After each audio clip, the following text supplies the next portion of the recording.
Foi um ataque cardíaco. Não de grandes proporções, mas em 1960, a maioria das pessoas não sobrevivia nem a ataques cardíacos mais leves. O homem teve a sorte de sobreviver.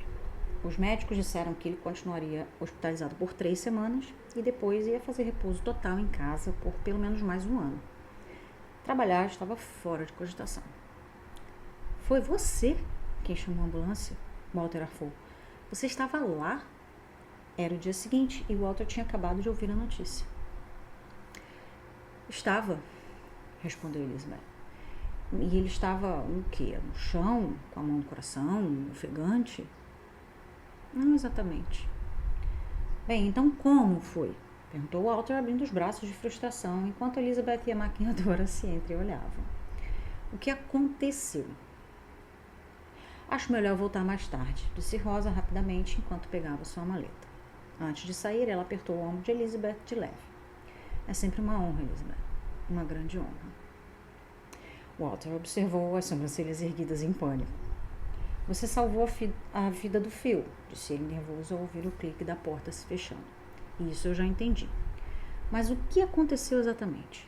Não me esconda nada. Comece contando por que você estava lá. Depois das 7 da noite? Não faz sentido. Me conte. Não omita nada. Elizabeth virou a cadeira para frente, para ficar de frente para Walter. Esticando o braço, ela tirou o lápis número 2 do coque e o prendeu atrás da orelha esquerda. Depois pegou uma xícara de café e tomou um gole. Ele me chamou para uma reunião, afirmou ela. Disse que não podia esperar. Uma reunião? Repetiu ele horrorizado. Mas eu falei, você sabe, nós conversamos sobre isso. Você nunca deve se unir sozinha com o Phil. Não que eu acho que você não seja capaz de lidar com ele. É só que eu sou seu produtor e acho que sempre é melhor se... Ele pegou um lenço e o levou à testa. Elizabeth, a voz dele foi sumindo. Cá entre nós, Phil Lebensmal não é um homem bom. Você entende o que eu quero dizer? Ele não é confiável. Ele tem um jeito de lidar com os problemas que... Ele me demitiu. Walter ficou branco. E é você também. Meu Deus! Ele demitiu todo mundo que trabalha no programa. Não. Ele disse que você não conseguia me controlar. Walter ficou cinza. Você tem que entender, disse ele, apertando o lenço. Você sabe como eu me sinto em relação ao Phil. Sabe que eu não concordo com tudo que ele diz. Eu controlei você? Não me faça rir. Eu obriguei você a usar aqueles figurinos ridículos? Nenhuma vez. Eu implorei para você ler os telepontos alegres. Bem, isso, mas só porque fui eu que escrevi. Ele jogou as mãos para o alto. Olha, o Phil me deu 2 semanas para encontrar um modo de fazê-lo ver que seu jeito extravagante de fazer as coisas funciona. Que você recebe mais cartas de fãs, mais ligações, mais pessoas fazendo fila para participar da plateia no estúdio do que todos os outros programas juntos. E só por esses motivos você devia ficar. Mas você sabe que eu não posso entrar lá e dizer, Phil, você está errado e ela está certa. É suicídio. Não, lidar com o Phil significa afagar o ego dele, ir pelas beiradas, falar o que ele quer ouvir. Você sabe o que eu quero dizer. Quando você ergueu a lata de sopa, achei que estava tudo certo. Até você dizer para todo mundo que aquilo era veneno. Por que é? Olha, eu vivo no mundo real e nesse mundo dizemos e fazemos coisas para manter um emprego idiota. Você tem alguma ideia de quanta porcaria eu aturei no último ano? E mais, você sabia que os nossos patrocinadores estão prestes a debandar? Phil te disse isso? Sim, e eu tenho uma notícia fresquinha. Não importa quantas cartas acolhedoras e fofinhas que você receba. Se os patrocinadores disserem detestamos Elizabeth Zott, acabou. E a pesquisa de Phil diz que eles odeiam você. Ele enfiou o lenço de volta ao bolso, depois se levantou e encheu o copo descartável com água, esperando o gorgolejo do garrafão de água, um som desagradável que sempre fazia ele se lembrar da própria úlcera. Olha, continuou ele com a mão no abdômen, vamos deixar isso entre nós até eu achar uma solução para o problema. Quantas pessoas sabem? Só você e eu, certo? Eu contei para todos no programa. Não. Acho que posso afirmar que o prédio inteiro já sabe. Não, repetiu ele, batendo a palma da mão na testa. Que droga, Elizabeth. Onde você estava com a cabeça? Passo 1. Nunca conte a verdade para ninguém. Diga que você ganhou na loteria, herdou uma fazenda de gado no Wyoming, recebeu uma oferta incrível em Nova York. Esse tipo de coisa. Passo 2. Beba muito até decidir o que fazer. Meu Deus. É como se você não conhecesse esse meio. Elizabeth tomou mais um gole de café. Você quer saber o que aconteceu ou não? Tem mais? Perguntou ele ansioso. O quê? Ele vai pedir os nossos carros de volta também? Ela o olhou fixamente, com a testa, que costuma ser lisa, um pouco enrugada. E num piscar de olhos, a atenção de Walter se voltou para ela. Ele se sentiu incomodado. Tinha deixado passar o componente mais crítico da reunião entre Elizabeth e Phil. Ela se encontrou com ele sozinha. Me conte, pediu ele, sentindo ânsias de vômito. Por favor, me conte. A maioria dos homens era como Phil? Na opinião de Walter, não. Mas a maioria dos homens, inclusive ele próprio, fazia alguma coisa a respeito de homens como Phil? Não. Claro, talvez isso parecesse covardia ou motivo de vergonha. Mas, sinceramente, o que qualquer pessoa podia fazer de verdade. Não dava para desafiar homens como Phil. Para evitar essas consequências, as pessoas simplesmente faziam o que eles mandavam. Todo mundo sabia disso e todo mundo agia de acordo. Mas Elizabeth não era todo mundo. Ele pousou a mão trêmula na testa, odiando cada osso do seu corpo covarde. Ele tentou alguma coisa? Você teve que lutar contra ele? Sussurrou Walter.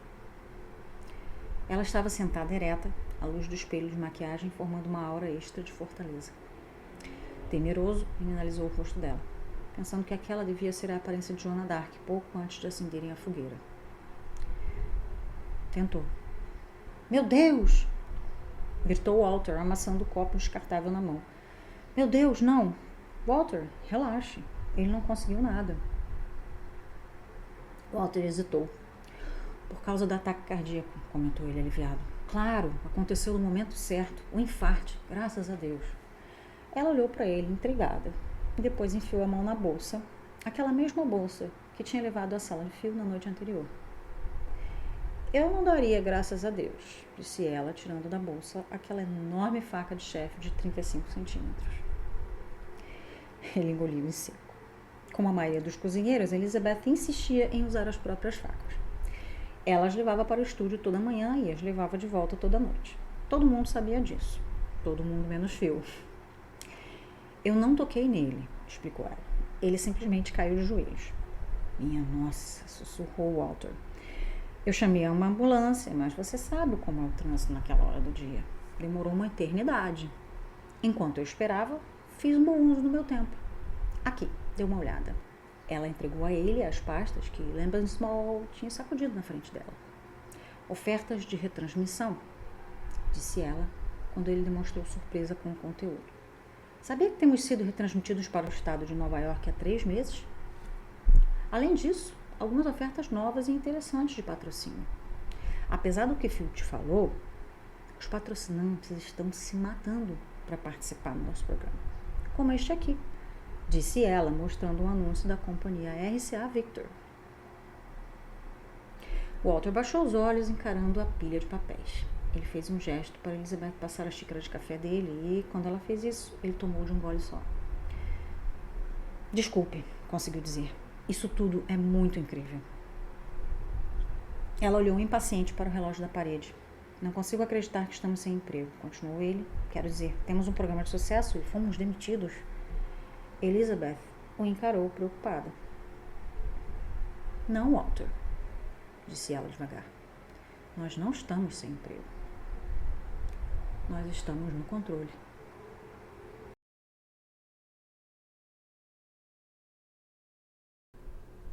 O livro Lessons in Chemistry foi publicado em 2022. Sua autora, Bonnie Garmus, tentou emplacar um outro livro antes desse, mas nenhuma editora quis porque era muito longo. O que é engraçado, porque esse livro tem 450 e poucas páginas. Harry Potter e a Ordem da Fênix tem 766 páginas na versão estadunidense. Tudo bem que esse livro não é voltado para adolescentes. Parece até que ele foi escrito para a audiência da Elizabeth Zott na televisão. do programa dela lá de televisão, ao menos se você considerar a visão dos produtores e a visão geral da cultura na época. Eu li esse livro em menos de uma semana e vou falar para vocês que isso é um feito, porque eu e muita gente, acredito, estou vivendo numa época em que eu estou tendo que marcar um compromisso para ter um tempo para mim. Imagina como deve ser isso. Vocês devem imaginar. Acredito que a maioria também está nesse ritmo atualmente. Esse livro, na verdade, me pegou numa época boa. Tive a sorte de estar no recesso de fim de ano, senão provavelmente esse vídeo não ia sair tão cedo. Esse livro não é um livro ruim, e eu digo isso com todo amor e carinho no coração, porque à primeira vista ele pode parecer um livro meio raso, meio feministozinho, né? Mas dá para perceber que a autora, apesar de ser o livro de estreia dela, quase, ainda que ela já tenha escrito um outro livro antes, apesar de não publicado, ela teve um esforço, você percebe o cuidado que ela teve de amarrar toda a história, ainda que a história tenha um frescor de primeira obra, né? Você sente que ela não está cansada, ela está querendo contar uma história, ela está com aquele gás, mas a história é bem amarradinha, é bem cuidada. Ela teve um cuidado, um olhar ao escrever esse livro. E só lembrar também que a autora Bonnie Garmus já tinha mais de 60 anos quando ela lançou esse livro, então se você tem vontade de escrever um livro ou fazer qualquer coisa que supostamente uma mulher mais velha não possa fazer, é só lembrar dela. E não é a única, ela é uma das muitas provas vivas de que isso é possível. O livro conta a história da Elizabeth Zott, que é uma cientista, e é engraçado você falar isso, você introduzir a personagem dessa forma, porque isso acontece algumas vezes no livro. Para ela é muito difícil aceitar que as pessoas não aceitem quando ela se qualifica dessa forma. Que é como as pessoas... Você tem a qualificação civil, né? Você tem textos técnicos em petições, coisas assim. Você menciona nome, nacionalidade, profissão e estado civil. E ela está sempre brigando com esses dois últimos. Com o primeiro, cientista, porque ela não se conforma que as pessoas não aceitem quando ela se define como cientista. As pessoas falam, não, mas você não é só isso. E para ela não faz sentido que as pessoas falem só isso. Porque ela mesma fala que em tudo tem ciência, inclusive na cozinha, na maternidade, nas relações sociais, tudo é ciência. Então, ela se definir como cientista, do ponto de vista dela, não é limitante de forma alguma, muito pelo contrário. É bastante abrangente. E eu acho que define muito bem ela, como ela vê, como ela encara as coisas, como ela resolve os problemas, usando ciência. E apesar dela ter esse ar de sabe tudo, ela, na história, no livro ele fala, né, que ela não teve uma formação, na verdade. Ela ingressou no mestrado sem nem ter a faculdade concluída, né? E ela estudou, ela é meio que autodidata, ela teve que estudar por conta do estilo de vida da família, ela teve que estudar em bibliotecas e, enfim, com o irmão ajudava. Então, tudo que ela sabe de base, ela aprendeu por pura curiosidade. Então, ela acaba sabendo bastante, não tudo, mas sabe bastante sobre muitos temas, não só relacionados à área dela. Então ela acaba tendo esse ar de sabe tudo, mas ela acaba... É curioso, é irônico até, né? Que ela tenha menos formação do que muito americano médio que sabe nada de nada, né? Ela pelo menos sabe um pouco de quase tudo. Pelo menos tudo que foi mencionado no livro, né? Mas por conta disso até, ela acaba começando a história com pouca bagagem social. Então é uma personagem que evolui de qualquer forma, né? E é interessante você perceber essa evolução dela, mas sempre com o fio condutor dela sempre é a ciência. Então, ela evolui como pessoa, ela evolui como pessoa social, ela evolui, ela aprende a ser mãe, aprende a ser uma apresentadora de TV, enfim. Mas tudo isso usando ciência. Isso é que é o mais interessante. Ela acaba conseguindo resolver os seus problemas, quase todos os seus problemas, aprendendo a lidar com as pessoas, ao mesmo tempo em que ela também promove uma revolução nas vidas dessas pessoas. Então acaba tendo essa troca aí. Eu gosto de pensar que, ainda que ela seja bem séria, ela não gosta de rir, isso é uma coisa que bem marcante, inclusive, quando ela está na TV, né? É legal que ela quebra esse estigma do acadêmico sisudo que fica enfurnado na universidade e só fala para as pessoas que supostamente, as únicas pessoas que supostamente entenderiam ela. Na verdade, ela fala com qualquer pessoa de igual para igual, apesar dela chamar vinagre de ácido acético, muita gente não entender. E ela ainda ter essa dificuldade de sorrir, o que para muita gente é um indicativo de que você é sociável. Você pode ser sociável e ao mesmo tempo ter um semblante sério, né? Muita gente não entende que isso possa acontecer. Você tem que estar sempre sorrindo, principalmente mulheres, principalmente nessa época.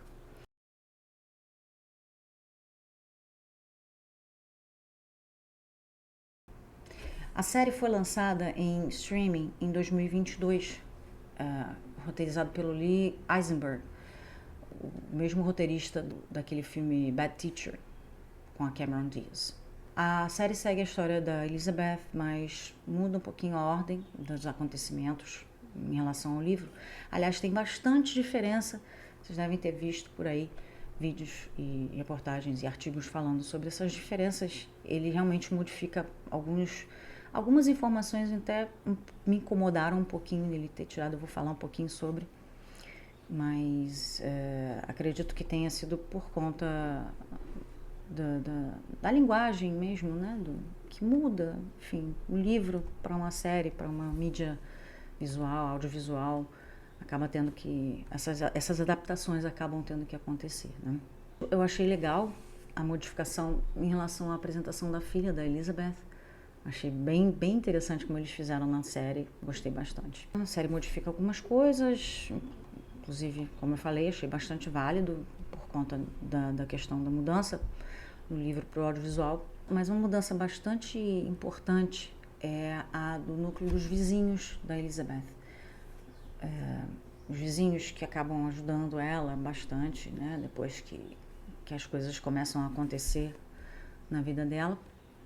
E no livro eles são um casal de meia-idade padrão, daqueles onde a mulher é sempre muito frustrada com as coisas, principalmente com o marido, mas é uma pessoa que aprendeu a viver dessa forma, aturar, né, o marido. Inclusive o marido tem problema com bebida, acaba batendo nela, enfim.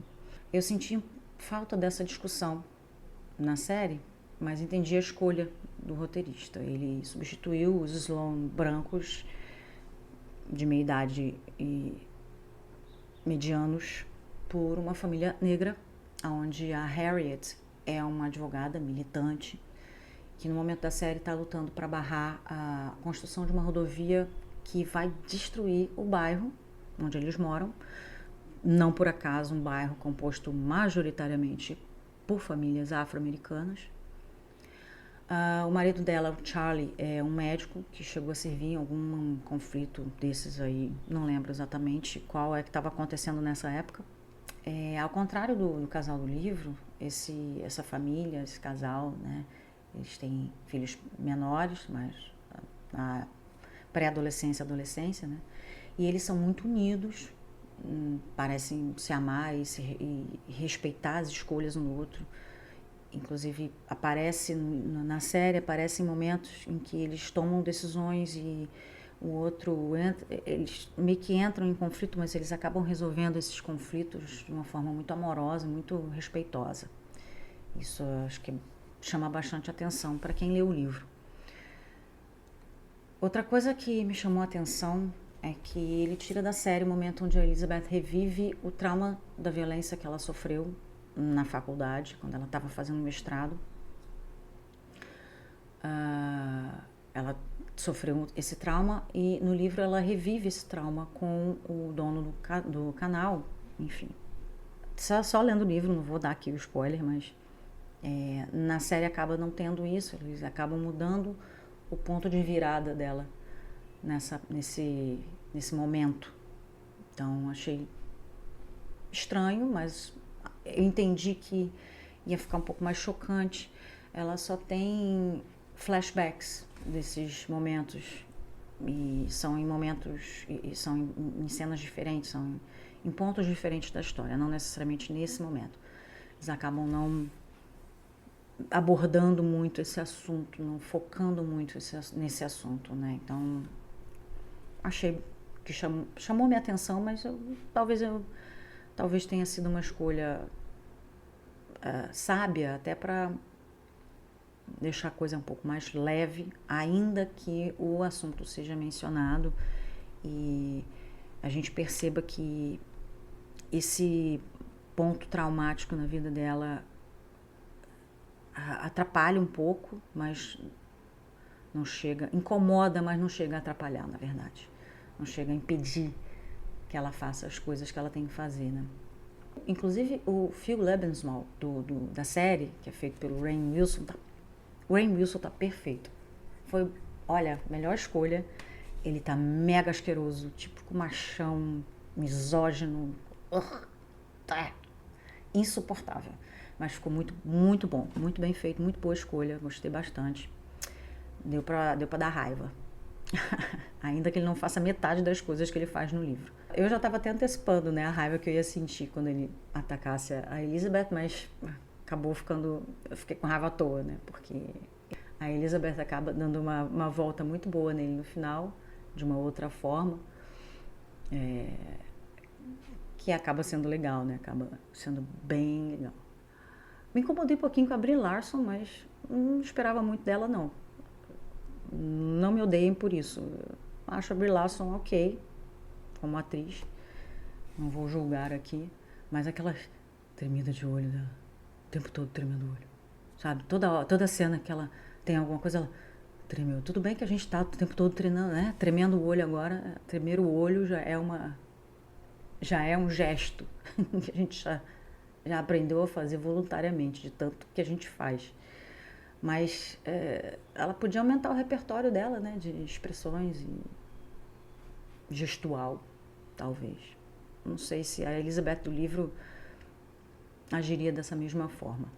No geral, os momentos, tanto no livro, esses momentos que foram tirados, quanto na série, eles são plausíveis. Eu acho que realmente a escolha de tirar, de trocar, de mudar, foi mais audiovisual mesmo, foi mais pela questão do visual.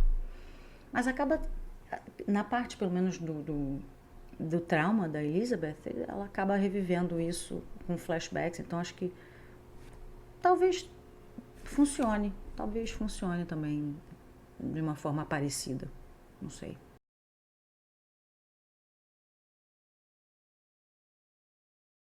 Esse livro caiu na minha mão por causa da série, que apareceu para mim por causa do filme Fly Me to the Moon, que se passa numa época próxima, né? Inclusive eu queria fazer até um vídeo sobre esse filme, mas não tem livro, então vai ficar, a menos que haja algum interesse Se vocês quiserem, comenta aí lá. De repente a gente faz. E eu queria mesmo fazer porque fala sobre as teorias da conspiração em torno do pouso na Lua. É bem legal, uma história bem legal também. Valeria a pena. Mas fala aí, se vocês quiserem, é só escrever aí nos comentários. Esse período em que se passa essa história não é um período que eu gosto muito, não. É um período da história meio chato. No geral, eu não gosto muito. Por N razões, né? Os anos 60 não caíram bem na gente. Acho que não, né? Do meu ponto de vista, apesar de não ter vivido, de eu ter somente lido e ouvido histórias, não me caiu muito bem, não. Mas eu consegui tolerar, principalmente porque os temas abordados, né, são bastante atuais ainda, o que talvez não seja uma coisa muito boa, porque são temas que não deveriam ainda ser atuais, né? Deveriam ser coisas do passado, mas não são. Ainda que as pessoas achem que hoje em dia não está tão escancarado, acho que talvez só na minha bolha, não sei. É um livro que tem alguns defeitos, inclusive beira o preconceito disfarçado de inclusão, quando mostra a Elizabeth e o Calvin como uma dupla de nerds esquisitos que de certa forma foram feitos um para o outro porque não servem para mais ninguém. Calvin era descrito no livro como feio e considerado rude por não tratar as mulheres como bibelôs, e a Elizabeth era considerada chata e independente demais para ser uma esposa troféu, uma tradwife. A autora fez uma boa pesquisa técnica, ela estudou um pouquinho de química, né? Só que ela tem algumas falhas, alguns químicos aí, algumas pessoas já escreveram sobre isso também. Só que, assim, de certa forma, em alguns momentos, ela parece um pouco irreal, mesmo sendo uma pessoa que só viveu através dos livros durante muito tempo da vida. É meio estranho você colocar a fórmula química da cafeína no pote de café, por exemplo. Você, né? Quem é que faz isso? Mas, enfim, mesmo sendo uma cientista, acho meio exagerado isso aí. Ainda assim, o livro é divertido. Guardados os devidos exageros, é uma leitura bem válida. Esse livro quebrou 2 tabus para mim. Que romances atuais são muito descartáveis e não valiam tirar meia hora do meu dia para lê-los. Hoje eu já provavelmente vou estar mais aberta a ler esses livros mais densos, digamos assim, que têm sido publicados. O outro tabu foi que esse programa que eu faço, As Letras do Meu Nome, a princípio, era sobre livros que fizeram parte da minha formação básica, que viraram filmes ou séries ou qualquer outra produção audiovisual do gênero. Afinal, eu continuo lendo e o que eu leio continua entrando na amálgama da minha personalidade, então meio que eu posso continuar falando sobre livros mais atuais, sobre livros que eu tenho lido recentemente, sobre produções mais recentes. Então vai ter livro novo, provavelmente vai ter mais livro novo também.